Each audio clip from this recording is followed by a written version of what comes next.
નીલાંજનસમાભાસમ રવિપુત્રમ યમાગ્રજમ છાયા માર્તંડ સંભૂતમ તમ નમામિ શનૈશ્ચરમ.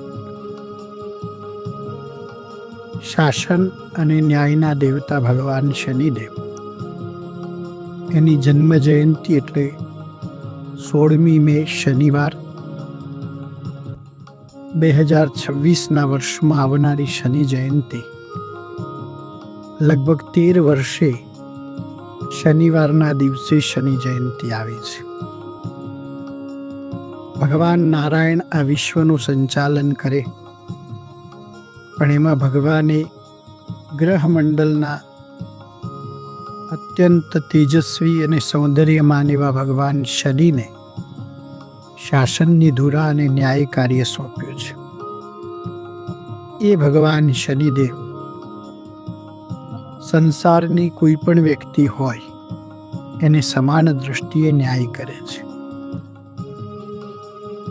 જ્યોતિષ શાસ્ત્ર અનુસાર દરેકના જીવનમાં જ્યારે શનિની મહાદશા આવે ત્યારે આપણે બધા જ એવું બોલીએ કે સાડાસાતી લાગી, પણ સાડાસાતી લાગી એ શનિનો પ્રભાવ નથી, આપણા કર્મોનું ફળ છે. અને ભગવાન શનિદેવ બ્રહ્માંડના પ્રત્યેક વ્યક્તિત્વને એના કર્મનું ફળ નિષ્પક્ષ રીતે આપે છે. અનેક લોકકથાઓ કિંવદંતીઓ છે. મહારાજ વિક્રમાદિત્યના જીવનથી આ શનિ જયંતિનું પર્વ એને વધારે દૈદીપ્યતા મળી. કોઈ પણ ભક્તના જીવનમાં ભગવાન શનિને લીધે કોઈ પણ એવી ગેરમાન્યતા પ્રવર્તતી હોય કે શનિને લીધે હું પીડિત છું, તો 16મી મે અને શનિવારે જે પણ થઈ શકે ભગવાન શનિની ઉપાસના કરવા માત્રથી, એનું નામ લેવા માત્રથી, એની નિમિત્તે પૂજાપાઠ હોમ હવન કે દાન પુણ્ય કરવા માત્રથી શનિના પ્રભાવથી આપને રાહત પ્રાપ્ત થશે. આપણે જ્યારે ગુનામાં હોય, આપણા કર્મોનું ફળ હોય, ત્યારે આપણે એમ સમજીએ કે શનિદેવ ક્રૂર થયા, પણ સાડાસાતીનો 2.5 વર્ષનો જે ગાળો છે એ આપણા કર્મોનું ફળ છે.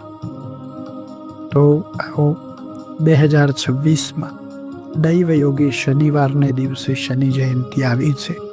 શનિની ઉપાસના કરીએ, ભગવાન મહાદેવની ઉપાસના કરીએ, હનુમાનજીની ઉપાસના કરીએ કે જેના માધ્યમે કરી આપણને શનિની કૃપતામાંથી અને એના પ્રભાવમાંથી રાહતની પ્રાપ્તિ થાય, અને જે ન્યાયના દેવતા શનિદેવ છે એ આપણને સાનુકૂળતા બક્ષે, આશીષ અર્પણ કરે અને જીવનની પ્રગતિનો પથ પ્રશસ્ત કરે એવી ભગવાન શનિના ચરણોમાં પ્રાર્થના. હર મહાદેવ.